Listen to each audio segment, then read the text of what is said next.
Well, hello and welcome to another Faith, Philosophy and Life with me, Mr. Shelton. It's great to see you, and I do hope that you are doing well. Today, what we're going to be doing is thinking about one particular aspect of this. Any idea what these are? These are all examples of the death penalty, the way that some people get killed. And there's some pretty horrific ones on this, and that's something we'll come back to when we think about themes. So I'm not spending a huge amount of time on it. But I do want to draw your attention to this one, which is potentially the worst way to actually kill a person. The Romans came up with this method themselves, and it was meant to be a deterrent and a way of really scaring people. I mean, this is known as crucifixion. Now, we often associate this with Jesus, but the truth is many people were killed through crucifixion by the Romans, and Jesus was just one of them. I wonder, though, when we look at this picture, what we interpret with Jesus. Now, you obviously see there the beam of light coming from the sky. You see Jesus kind of not looking in that much pain. You've got this idea of a halo. The crown of thorns, if you look carefully, you've got the nails through his arms and his feet. There's a lot more symbolism in that, which we'll explore later. Here's another one. This is an ancient one, which has been found in the catacombs in Rome. You've got the angels above and the saints below. So have a think about what you know about Jesus and his crucifixion, and here's our cheesy intro sequence.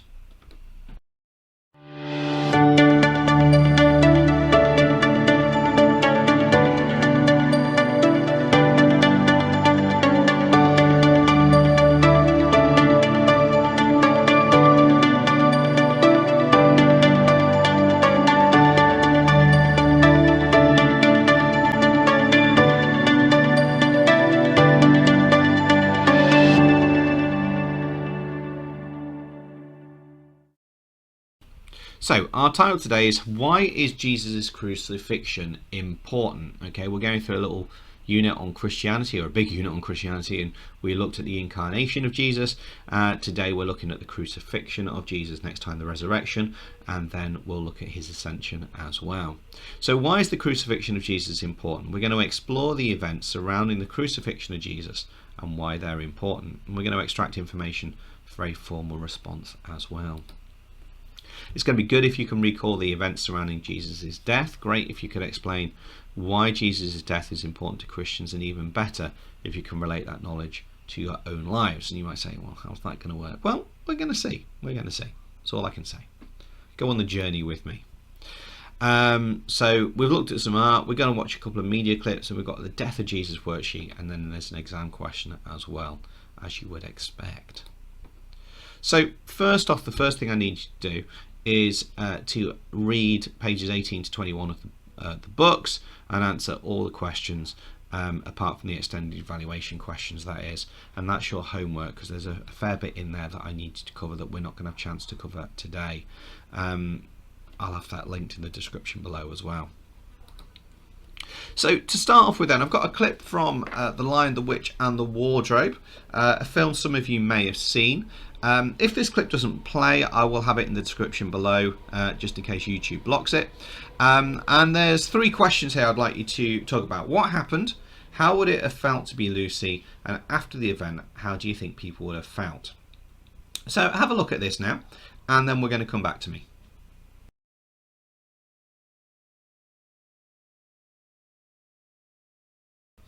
Okay, fascinating this one, because when C.S. Lewis, who wrote the Narnia books, came up with The Lion, Witch and the Wardrobe, he based Aslan the lion on Jesus. So that kind of gives you an idea of where we might be going. But how do you think Lucy may have felt at that point?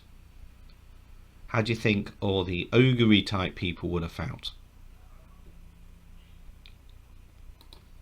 Now, I've got another clip to show you. Again, if this doesn't play, it will be in the description below. What happened with Jesus in this clip? I will warn you, this is only a PG. I have in fact edited it down, because even as a PG, I thought this was quite graphic. It's quite a long clip, but it goes to the last few hours of Jesus' life. So let's just watch this now. Okay, so while you've been looking through the description below, you'll have seen a Jesus' death worksheet. pages 1 to 3, I'd like you to answer question 1 and 2. So read it over and answer question 1 and 2. So do that and then come back to me when you're done. So pause me now.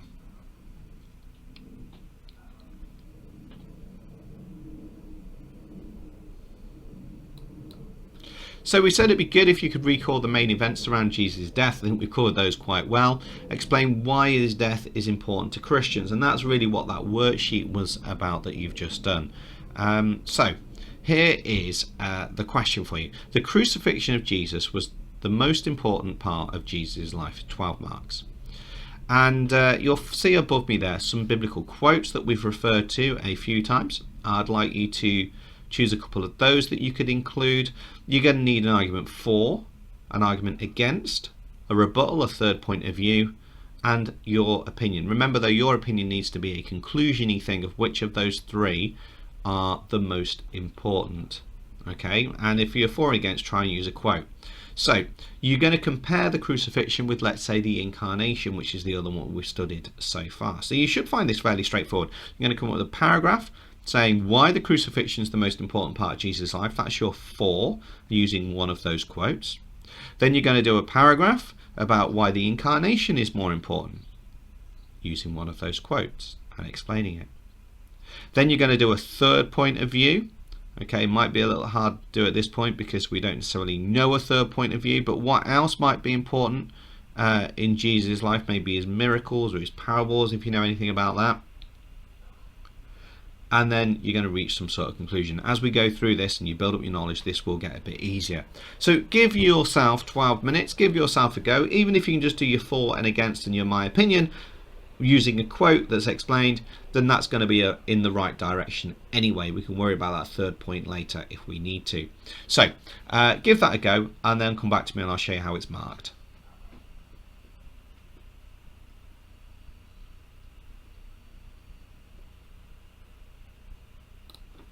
So this is how it's marked, okay? You get 0 marks for nothing if you've not answered it. You get 1 mark for a point of view, so for or against. Really basic.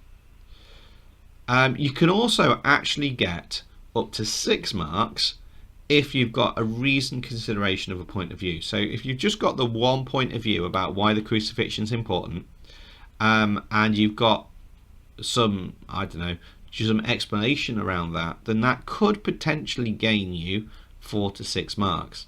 Or you could have different points of view as well within that. But there needs to be, to get higher than that, a reference to religion. So some Christians think, Roman Catholics, Church of England, all of that sort of stuff.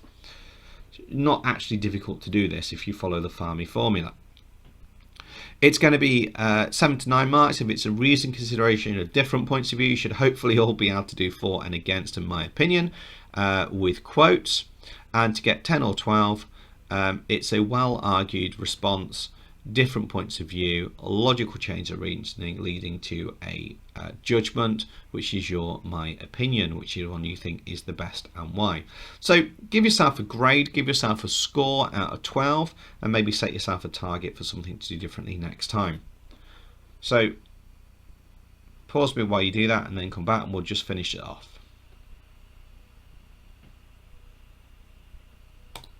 So we said it'd be good if you could recall the events surrounding Jesus' death. Great if you could talk about why Jesus' death is important to Christians. And even better if you could relate that to your own lives. That's probably something we've done in class rather than on the video clip. But hey, it's got you thinking. So that's it for today. We'll come back to Jesus' resurrection next time. So thanks for your time. Take care. Stay safe. Wash hands. God bless you. I'll be seeing you soon.